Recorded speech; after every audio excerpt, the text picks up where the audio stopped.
दोस्तों अगर आप अपना पैसा बैंक के सेविंग अकाउंट में रख रहे हैं तो दोस्तों ये बहुत बड़ी गलती है। क्यों? क्योंकि दोस्तों वहाँ एक साल में आपका 4 से 5% मिलता है, यानी 100 रुपये पे बैंक वाले सिर्फ 5 रुपये दे रहे हैं। तो आज हम आपको एक ऐसा बिजनेस बताएंगे, सिर्फ 3 चीज़ों का बिजनेस करना है और ये तीनों चीज़ें दोस्तों खराब नहीं होती 1 साल तक। और आप इसे घर से भी कर सकते हैं और इसे दोस्तों बाज़ार में भी अच्छे से कमरे लेके कर सकते हैं। और इस बिजनेस में आपका पैसा 1 साल में 700 गुना से लेकर 1000 गुना हो जाएगा। 700 गुना लेके से 1000 गुना हो जाएगा दोस्तों। और इसमें आपका पैसा वेस्ट नहीं होगा।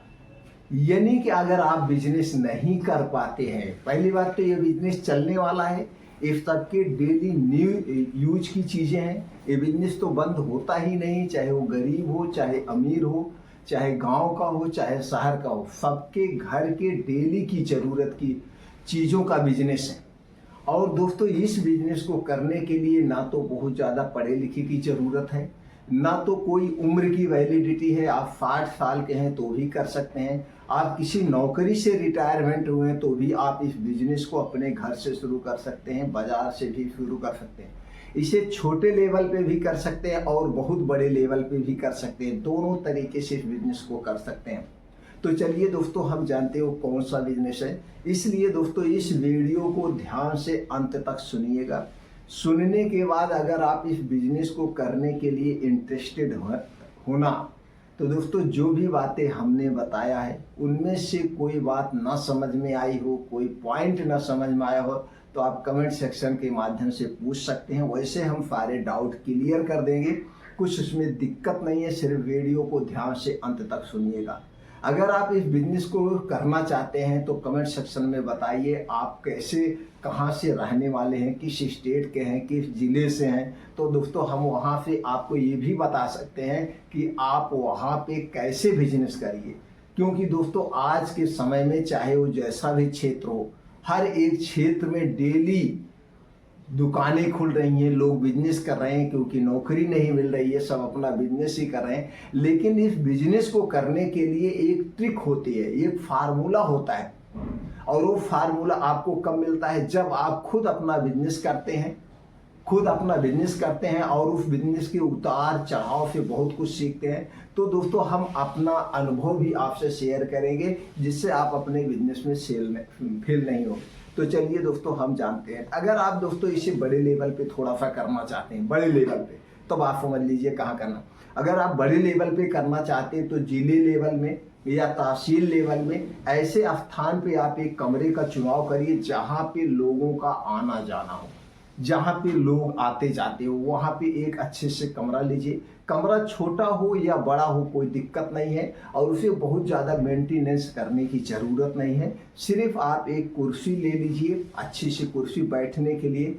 उसके बाद आपको एक मेज लेना है, बाकी उस कमरे को ऐसे खुला रहने दीजिए। उसमें काउंटर कुछ बनवाने की ज़रूरत नहीं है, कम पैसे में आप कर सकते हैं। आपको बैठने के लिए चाहिए और ग्राहक को बैठने के लिए 1-2 कुर्सी की व्यवस्था कर दीजिए, इससे ज़्यादा नहीं। अब उसके बाद एक आपको बोर्ड छपवाना पड़ेगा और कुछ पंपलेट छपवाने पड़ेंगे तो जिससे आपकी दुकान का प्रचार हो। तो पहले बिजनेस जान लीजिए क्या करना है, तभी समझ में आएगा। दोस्तों आज जो हम बिजनेस बता रहे हैं सबके डेली घर की ज़रूरत है। पहला है रिफाइन तेल। दोस्तों रिफाइन तेल सबके घर में यूज होता है, बस अलग अलग कंपनी होता है। तो जिस कंपनी का आप जहाँ पे रहते हो, जिस स्टेट से हैं, वहाँ पे किस कंपनी का रिफाइंड तेल बिक रहा है उसी कंपनी का करना है, नई कंपनी का नहीं लेना है। क्योंकि लोगों को समझाना नहीं, जिससे अपने आप वो प्रोडक्ट बिके। तो एक पहला प्रोडक्ट हो गया रिफाइंड तेल। दूसरा है सरसों का तेल। रिफाइंड तेल जैसे सोयाबीन का तेल सबसे ज़्यादा रिफाइंड तेल में बिकता है। सबके घर पे पूड़ी पकौड़े समोसे सब इसी में छानते हैं क्योंकि सरसों के तेल में नहीं छानते हैं। दूसरा सबसे ज़्यादा जो बिकता है वो सरसों का तेल बिकता है। तो सरसों का तेल सब्जी में प्रयोग होता है और रिफाइंड का तेल छानने के लिए प्रयोग किया जाता है। तो दोस्तों ये 2 तेल हो गया। तीसरी चीज़ जो सबके घर की ज़रूरत है वो है चीनी। बस 3 प्रोडक्ट को आपका बिजनेस करना है और तीनों की एक्सपायरी 1 साल होती है। सोयाबीन तेल की भी एक्सपायरी 1 साल होती है, सरसों के तेल की भी एक्सपायरी 1 साल होती है और चीनी की भी एक्सपायरी 1 साल होती है। और ये तीनों प्रोडक्ट सड़ने गलने वाले नहीं है।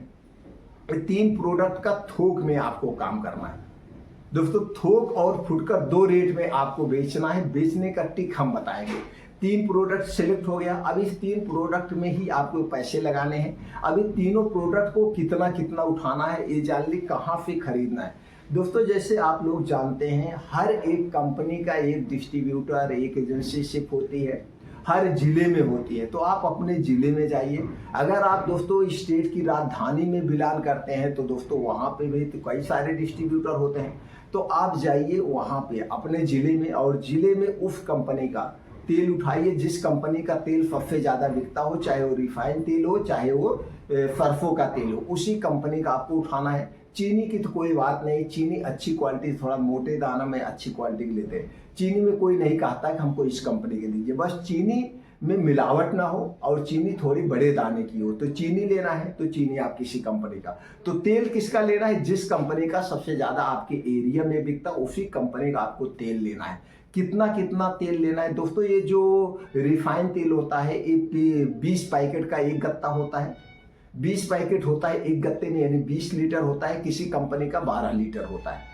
और जो सरसों का तेल होता है ये 10 से 12 लीटर एक गत्ते में तेल होता है। तो ऐसे गत्ता होता है। तब आपको कम से कम 50 गत्ते आपको सोयाबीन लेना है, कम से कम 50 गत्ते आपको सरसों का तेल लेना है। और चीनी कम से कम 4 से 5 कुंतल चीनी लेना है। और ला करके कमरे में जब भर देंगे तो लगेगा ये थोक की दुकान है। तो आधा माल अंदर रखिए, आधा माल बाहर लगा दीजिए, जिससे देखने में लगे ये थोक की दुकान है। अब आपको एक बोर्ड छपवाना है। बोर्ड छपवाना है। बोर्ड आप अपने नाम से भी छपवा सकते हैं, जैसे जो आपका नाम है, मान लीजिए आपका कोई नाम है, उस नाम से आप लिख दीजिए हमारे ये थोक के विक्रेता, या इंटरप्राइजेस या एजेंसी, तेल की एजेंसी, या आप कुछ भी लिख सकते हैं। इसके थोक और फुटकर हमारे यहाँ माल मिलता है। तो उसी हिसाब से आप एक बोर्ड बड़ा सा छपवाएंगे, अट्रैक्टिव बोर्ड हो, बोर्ड लगा दीजिए। और कुछ पंपलेट छपवा करके मार्केट में बंटवा दीजिए, दुकानों पे बंटवा दीजिए। अपने आरी बगल जो मोहल्ला है, चाचा गांव में पेपर के माध्यम से कैसे भी बंटवा दीजिए। खुल गया खुशखबरी करके कि आप बंटवा दीजिए कि यहाँ पे तेल, हमारे यहाँ जो तेल मिलेगा एकदम शुद्ध मिलेगा। और उसके बाद एकदम रेट से मिलता है। तो अब रेट कैसे आपको निर्धारित करना है, यहीं पे सीखने वाली बात है। कैसे आपका 7 से 1000 गुना होगा वो हम बताने वाले हैं। वो चीज़ें आप जान लीजिए। आपने प्रोडक्ट सिलेक्ट कर लिया। अब दोस्तों ये देखिए, जो तेल है, तेल का रेट घटता बढ़ता रहता है। तेल का रेट अप डाउन होता है। जैसे जब इसका सीजन आता है, जैसे अब सरसों का सीजन आ जाएगा तो इस समय थोड़ा सा तेल डाउन हो जाता है। इसके बाद फिर तेल चढ़ जाता है। तो जब उसके बाद कुछ त्योहार आते थे, त्योहार में 10-5% तेल अप डाउन होता रहता है। तो इसलिए यहाँ पे रेट निर्धारित करना कि सही नहीं है। तो हम आपको फार्मूला बता रहे हैं। फार्मूला क्या है दोस्तों, ये फार्मूला जानने की जरूरत है। मान लीजिए आपको 100 रुपए रिफाइंड तेल मिल रहा है और 100 रुपए सरसों का तेल मिल रहा है। 100 रुपए लीटर, दोनों 100 रुपए लीटर मिल रहे हैं। अब यहाँ पे आप लगाए हैं थोक और फुटकर रेट। थोक और फुटकर में आपको बेचना है। कितने में बेचना है, थोक और फुटकर में बेचना है। थोक को जो माल आप बेचेंगे वो 2% पे बेचेंगे और जो फुटकर बेचेंगे उसे 3% पे बेचना है।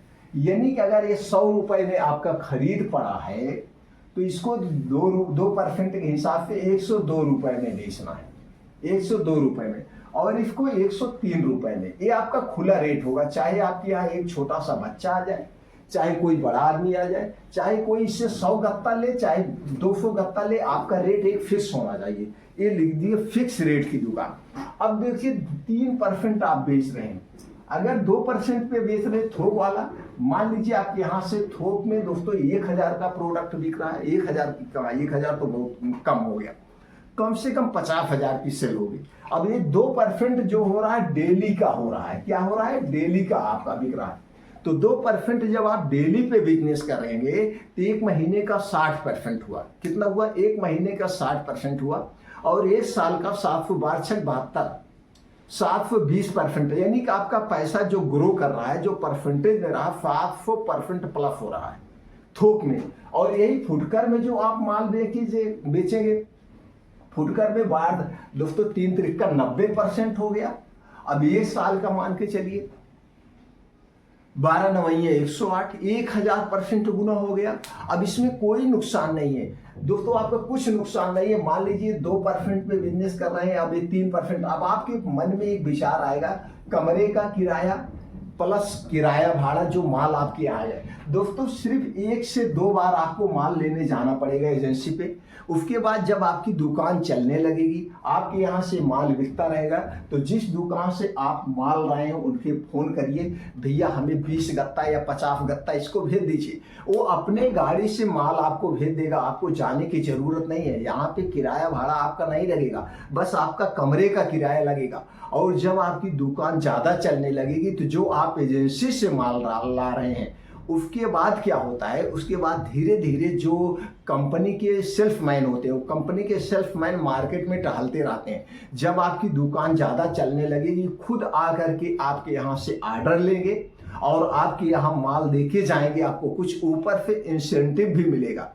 इंसेंटिव क्या मिलेगा कि आप हमारे यहाँ से 200 गत्ता उठा लीजिए, 200 गत्ता उठा लीजिए, आपको हम 2% इंसेंटिव देंगे। तो 2% ए 2% ए। अब ये 2% में जो आप एजेंसी से माल उठा रहे थे, ये आपको मिलेगा, यहाँ पे मार्जिन आपकी बढ़ जाएगी 3%। जब डायरेक्ट कंपनी से लेकर माल उठाएंगे तो 1% और मिल जाएगा, ऊपर से 2% इंसेंटिव मिल जाता है।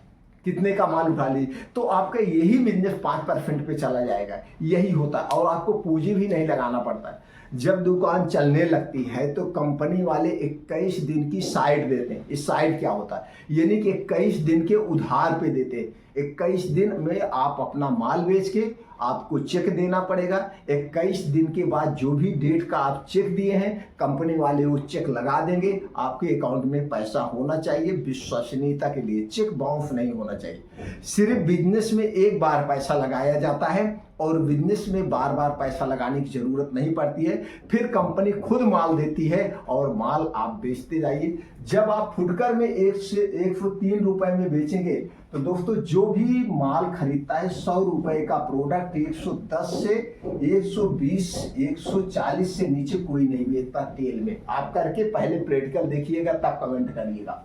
ये दोस्तों मैं ऐसे नहीं बता रहा हूं। जब आप 103 में देंगे तो सब आपके यहाँ से ले जाएंगे, कोई उधर। इसीलिए हमने कहा भीड़ भाड़ वाले इलाके में आपको कमरा लेना है, जिससे वहां लोगों का आना जाना हो। लोगों को ये लगेगा कि यहीं पे तेल मिलता, भैया सब आते जाते 4-5 पैकेट इकट्ठे उठा लो, 4-5 पैकेट इकट्ठे उठा लो, पूरे एरिया की दुकान बंद हो जाएगी। इस तरह से बिजनेस कर रहा था। अब बात करते हैं चीनी की। चीनी भी मान लीजिए आपको एग्जाम्पल के लिए 40 रुपए में खरीद है, 2% पे आप बेचेंगे तो कितना गया, 4 दूनी 8, 40 रुपया 80 पैसा गया। तो 80 पैसे में बेचेगा नहीं, इसे 41 रुपए में बेचिए, इसे 41 रुपए में बेचिए। और दोस्तों जब इसे आप फुटकर बेचेंगे तो यहाँ पे 1% पे बिजनेस होता है।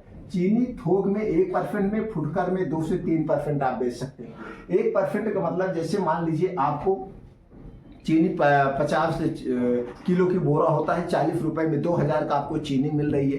तो 2000 की चीनी जो आपको मिल रही है उसको 0.5% पे, यानी आधा % पे आप बिजनेस करेंगे तो 5 दूनी 10, यानी कि 100 रुपए बोरे पे आपको फायदा लेना है, आपको चीनी दे देना है। 50 रुपए बोरे पे आप फायदा लीजिए, चीनी दे दीजिए। थोक में ऐसे जाता, 20 रुपए बोरे के पीछे आप फायदा लीजिए, चीनी दे दीजिए। चीनी भी आपके यहाँ चीनी वाले एजेंसी वाले दे जाएंगे, आपको कहीं माल लेने की जरूरत नहीं है। सिर्फ एक बार माल लेने की जरूरत है। सिर्फ आपको फोकस करना है, आपके यहाँ कस्टमर आने चाहिए। जब आपके यहाँ कस्टमर आएंगे तो आपका माल ज्यादा निकलेगा। माल ज्यादा जब निकलेगा तो कंपनी वाले खुद आपको उधार पैसा देंगे, तब आपको पूंजी भी नहीं लगाना है। तो 2% जो हमको मिल रहा है वही बहुत ज्यादा है। और उसके बाद जब आपकी दुकान ज्यादा चलने लगेगी, पूरे एरिया के थोक वाले ले जाएंगे, फुटकर वाले ले जाएंगे, तो धीरे धीरे करके इसमें और आप प्रोडक्ट को बढ़ा सकते हैं और आप प्रॉफिट कमा सकते हैं। दोस्तों ये बिजनेस करने की टेक्निक होती है। अब आप इसमें बताइए हमने क्या गलत बताया? कुछ नहीं गलत बताया। बैंक में आप पैसा डाल रहे हैं, ऊपर से वहां पे आपको सिर्फ 4% मिल रहा है, साल का मिल रहा है। और वही बैंक वाले आपके पैसा जब आप लोन लेने जाते हो तो 14% 15% पे देते हैं। तो हम अपना पैसा बैंक में क्यों रखें? क्यों ना हम अपने पैसे को बिजनेस में लगाएं। कई ऐसे बिजनेस हैं, प्रॉपर्टी में आप लगाइए, जमीन आप लेके छोड़ दीजिए तो भी बैंक का 10 गुना आपको फायदा होगा। तो हम बैंक में पैसा क्यों रखें? बैंक में पैसा रखने से कोई फायदा नहीं है हमारे अपने दृष्टिकोण से। अब आपके क्या विचार हैं हमें कमेंट सेक्शन में बताइए। अगर आप इस बिजनेस को करने के लिए इंटरेस्टेड हैं तो दोस्तों जो भी जानकारी हमने शेयर किया इसमें कहीं आप गलत साबित नहीं कर सकते हैं। इंटरेस्टेड हैं, करना चाहते हैं, तो जो बातें ना समझ में आई हो तो आप कमेंट सेक्शन में बताइए दोस्तों, उस पर हम फिर से डिटेल में आपको वीडियो बना देंगे। हमारा एक ही उद्देश्य है, सब लोग अपने पैसे को बिजनेस में लगाएं और सेफ बिजनेस में लगाएं। घर पे रह करके दोस्तों वृद्धावस्था में भी हम पैसा कमा सकते हैं, रिटायरमेंट के बाद भी हम पैसा कमा सकते हैं, किसी के ऊपर डिपेंड नहीं रहेंगे। दोस्तों फिर मिलते हैं अगले वीडियो में ऐसे ही और महत्वपूर्ण बिजनेस आइडिया के साथ।